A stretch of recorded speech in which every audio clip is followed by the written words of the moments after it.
the FleeceKing situation is insane, and I've been keeping up to it from the very beginning. Within the first hour, I was just casually on X, and I saw FleeceKing posted a video, or retweeted the video of someone hacking his account, and I got invested.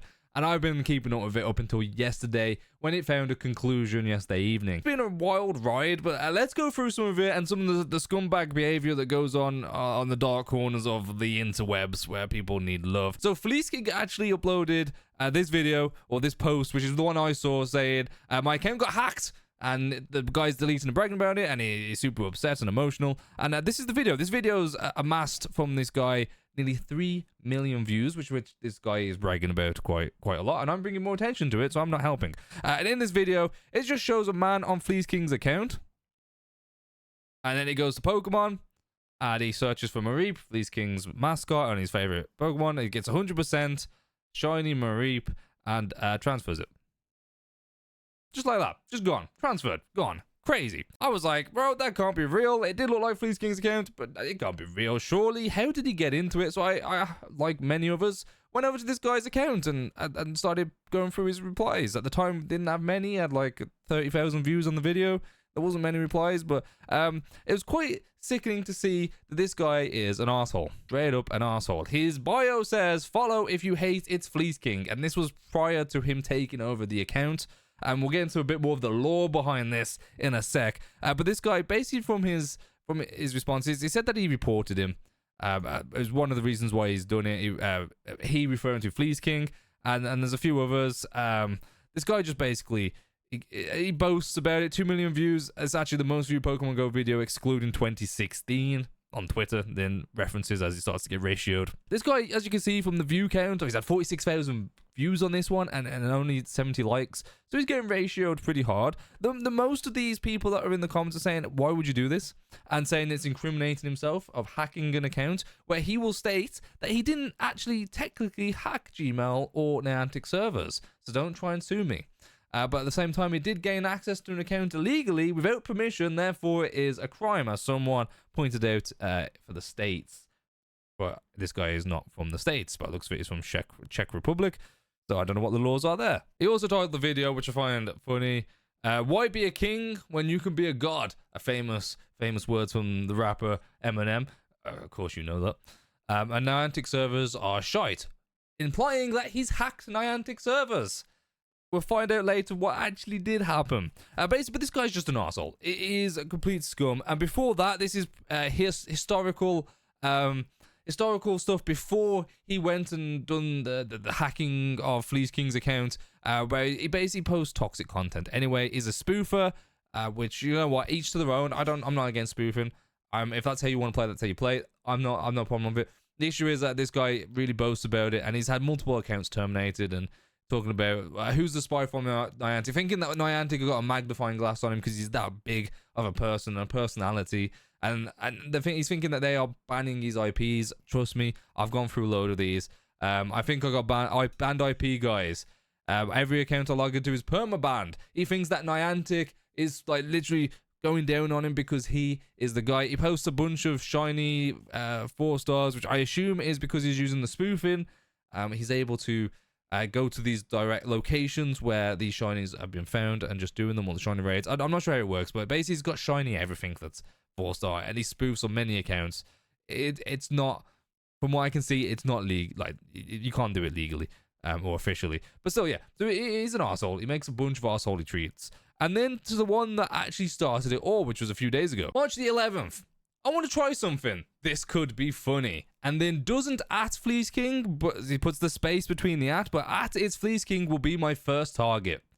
That was on March the 13th. And then a few hours later, on March the 13th, he posts the infamous video now that's got nearly 3 million views on Twitter of getting into FleeceKing's account. And basically, a lot of the replies he's got is basically like, at first he was bragging about it, how he's hacked Niantic servers, and then quickly, as everyone started threatening that legal action, he started saying, I didn't do that. To clarify some things, I have not hacked anyone, nor Niantic, for fleeces. You cannot sue me, and it's going to waste your money and time. Plus, I no longer have his account, so stop asking for stuff from it, lol. But this guy just has no respect. He's openly said, way before this, that he hates FleeceKing. He's got it in his bio. A few days before that, he was planning saying, FleeceKing's my first target. and it worked. So basically, it goes on. He's just going through. Shout out to Reddit. These are people that are sort of like, you know, saying things in his favor. A lot of people hate FleeceKing because of a recent controversy. If you remember, we're going deep down into the lore right now, but the recent controversy, FleeceKing sent like a pretty bad tweet, basically telling someone that was saying "Cry Me a River" or moaning about premium items in Pokemon. I believe it was that. He basically said, "I get paid to play this game. So why don't so I will cry you a river and suck a nut or something." I don't know. It's one along those lines. It was very distasteful for a content creator. But I understand that if he gets loads of these messages a day, eventually you snap. He did then boast about it in his Discord, saying I've turned into an asshole. But still, I can understand why. That's not me defending him. So a lot of people hate him anyway from that. Like, he turned a lot of people against him from that interaction, which is fine.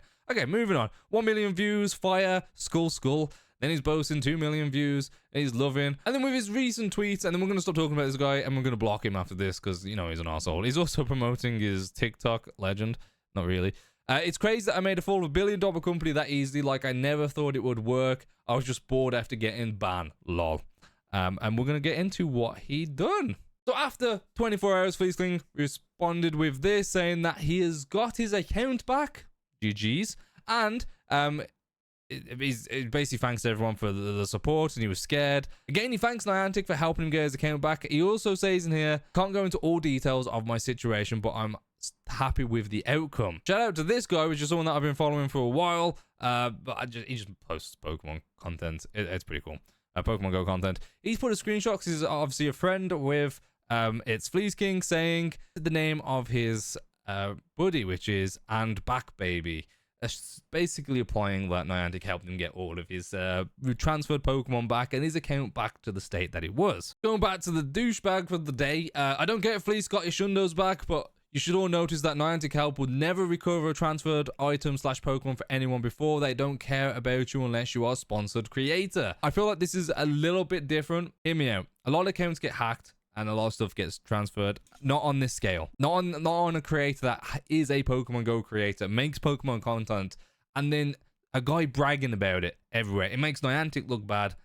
So they're going to want to correct this. Either way, Niantic lose. If they didn't correct it and they eventually gave the account back, ultimately it is Niantic's fault, and we'll get into that in a second. Or whatever. If they do return it back, then everyone's going to be peed saying, "Why didn't you give my stuff back when I requested it?" Niantic's in a lose-lose. This guy has made a fool of Niantic, and let's get to how it's all done. So basically, the way that I believe it worked from looking at replies and what people have theorized is that Niantic help, if you get locked out of your account or if your account potentially gets hacked into, you have to provide Niantic with screenshot proof that you own the account. This is quite easy to do when someone's online profile is just out there, like of him playing the game all the time. So with dates and times of when he's actually doing it. So what I believe happened, and I may be wrong with this, I believe that the guy that wanted to hack sent to Niantic support that, "Oh, look, this is my account. These are all screenshots. These are all Pokemon I got. These are dates. And look, this is my account." Maybe he made a fake email address to represent FleeceKing. I don't know the details in and out. And then Niantic support basically gave him access back to his account, which then is why he's saying he never technically hacked Niantic, and he didn't use FleeceKing's Gmail account or hack his Gmail account to get into it. And there's no other way to get it. Now, he's saying that the servers are shit at Niantic, implying that he hacked, but it sounds like more so he took advantage of the really terrible Niantic system to restore lost profiles or being locked out of accounts. So technically, no, he didn't do anything illegal. But the main thing that's happened for all of us, the guy's a scumbag. It's good that FleeceKing got his, as a content creator, got his account back, and he's still motivated to play and will carry on playing. It's made $1 billion company look like complete idiots. Just like this guy says, who posted a picture of him basically pleading with Niantic support and them saying, specifically, "We wouldn't be able to restore the Pokemon to any trainer account unless you're FleeceKing." That's what I'm going to say on the topic. Niantic are really the arsehole guy for, you know, trying it on. But at the end of the day, he took an exploit and his hate for somebody to Niantic, and he won. Niantic have restored it because ultimately it's their fault. Let's be honest. But this has happened to countless other people. So many people have had the same situation where someone's got into their accounts and Niantic have never restored them. As here, they don't restore Pokemon to trainers. So either way, Niantic's lost for being an evil company. FleeceKing has won. He's got definitely more support back from his horrible thing that he'd done a few months back where he lost a lot of support. He's definitely going to reek a few people back. And unfortunately, one arsehole has got a bunch of attention. And probably got some money from it if he's a Twitter Blue subscriber. Okay, that's it, boys. That's the news on the FleeceKing. It was shocking. If I find anything else out before I edit it, I will add it into the video if I find an actual how it happened, but that's how I'm summarizing. Okay, thank you all for watching. Have a fantastic day, and be careful. Make sure you do what you can to protect your Pokemon Go account. I'm still playing Pokemon Go. Yay. I'm not as pro as this guy, though. I play casually. Okay, thank you for watching. Goodbye.